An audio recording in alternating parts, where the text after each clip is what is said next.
First of all, they're already in improv. Everybody is. If you've had a conversation with someone that wasn't script, you've done improvisational work. The conversations we have with people, you know, at the grocery store, or even sort of planned meetings or anything, it's all improvised. It's what everyone does on an everyday basis. I guess they just don't realize it. He's chewing my potato off. He's chewing my potato off! That is slang for my arm! My mother was weird. I was homeschooled. There's so much in improv that you can trace back to life. Like, in improv, you have to work together. And it's like this weird fusion of communism, both communism with, like, where the individuals, it's like we all have to be in it together at all times. But we also need to be individuals to bring out our own strength. It's like the best parts of capitalism and communism.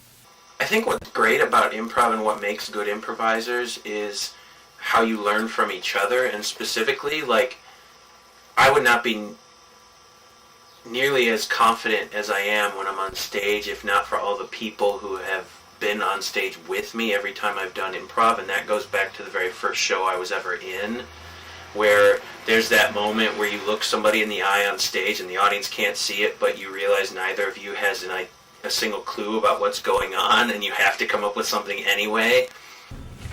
So you really think that potato in your swim shorts is going to impress the women, huh? Don't you think so?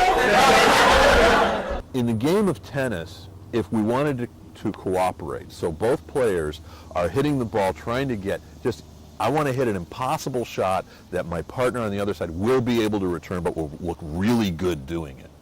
That's improv. I've been there for, like I said, about 3.5 years. In that time span, you develop a chemistry with people. And I've noticed that that chemistry, on stage especially, is one of the most important things you can possibly have. A lot of the improvisers that I hang out with after rehearsals or after shows, I find I do the really good stuff with them just because we know each other so well. Confidence is the biggest thing.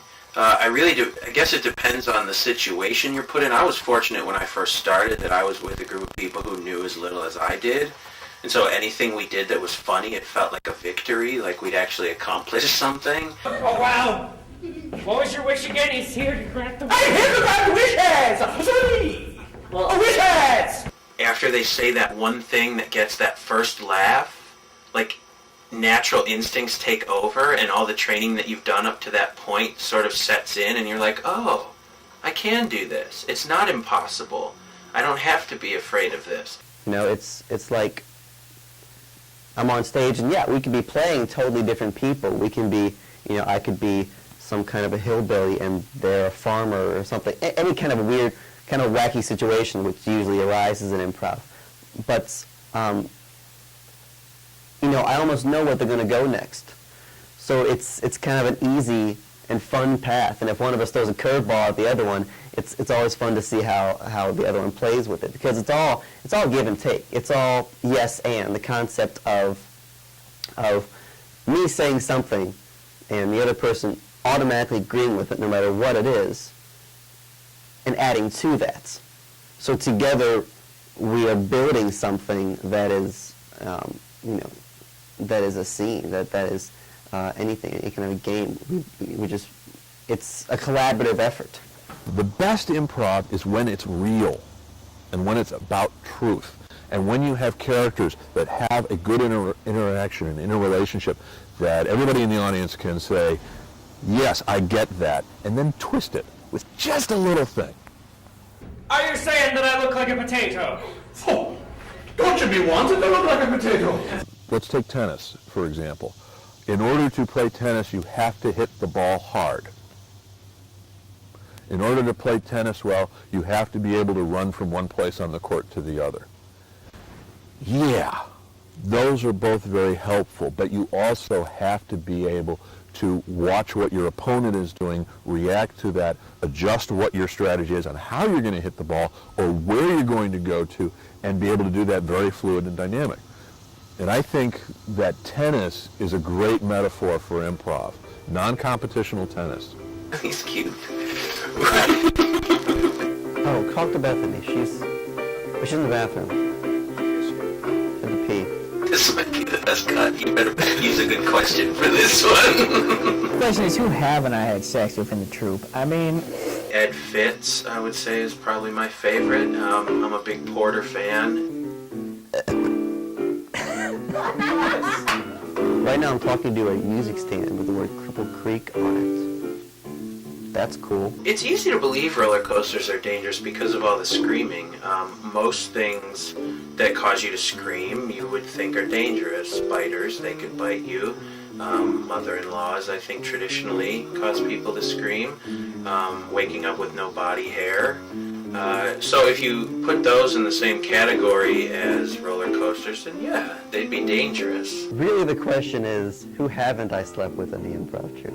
I took this all from Ruben, sorry. But that's what's deceptive about them, because for some people, waking up with no body hair is kind of a thrill. support your Ohio Democrats and Great Lakes beer. What's that? Oh, also, who haven't I slept with in the improv group?